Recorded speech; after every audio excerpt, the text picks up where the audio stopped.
হ্যাঁ অমল দা না? হ্যাঁ বল চন্দন।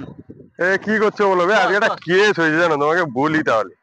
হ্যাঁ, ব্যাপারটা কি হয়েছে, বাসে ঘর থেকে আসছিলাম, আস্তে আস্তে জায়গা নেই, এবারে দাঁড়িয়ে দাঁড়িয়ে আসছি, হঠাৎ দেখি একটা ছেলে কেঁদে উঠলো, বাচ্চা ছেলে। তাকে তার মা আমাকে দেখিয়ে বলছে, দেখ তুই যদি পড়াশোনা না করবি এখন, তাহলে বড় হয়ে এইরকম তোকে বাসে দাঁড়িয়ে দাঁড়িয়ে যেতে হবে। আমি তো অবাক। এরকম হয়নি? হ্যাঁ আরে চন্দন, হ্যাঁ। আরে আমারও এরকম একটা কেস হয়ে গেল। কি গো? তুই বলতে পারবি না, আমি আমার মেয়েটা খুব জিদ করছিল, কান্নাকাটি করছিল যে আজকে পার্কে যাবে। আমি পার্কে নিয়ে গেছি, ব্যাস, বাচ্চা মেয়েটা খেলছে, হাতির উপর খেলছে।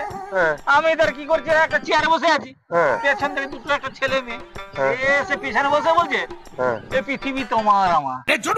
আমি তাকে জিজ্ঞে বললাম যে আমরা কি ভাড়াটিয়া নেই? আচ্ছা বলো তো অমলদা, এই দেশটা গিয়ে কোথায় দাঁড়িয়েছে, এইসব ভাবা যায়?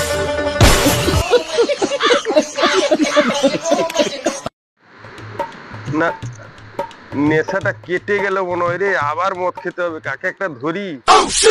হ্যাঁ ঠিক কথা।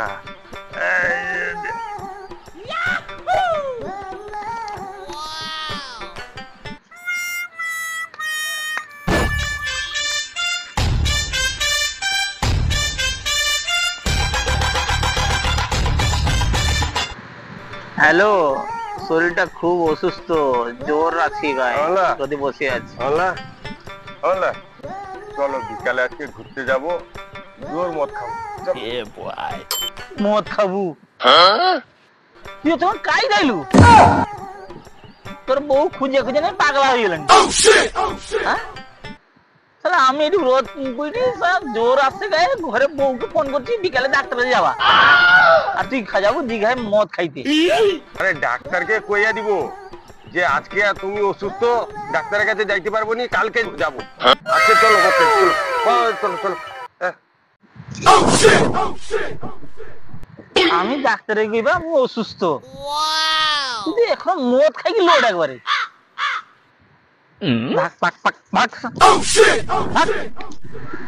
ঠিক আছে তুমি গেলো তো, আমি আমার একা যাইতে মদ খাইবা, দীঘায় ঘুরবা, এনজয় করবা, আনন্দ করবা।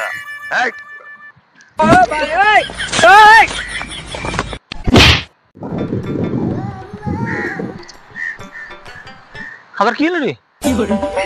গানা মারেগা।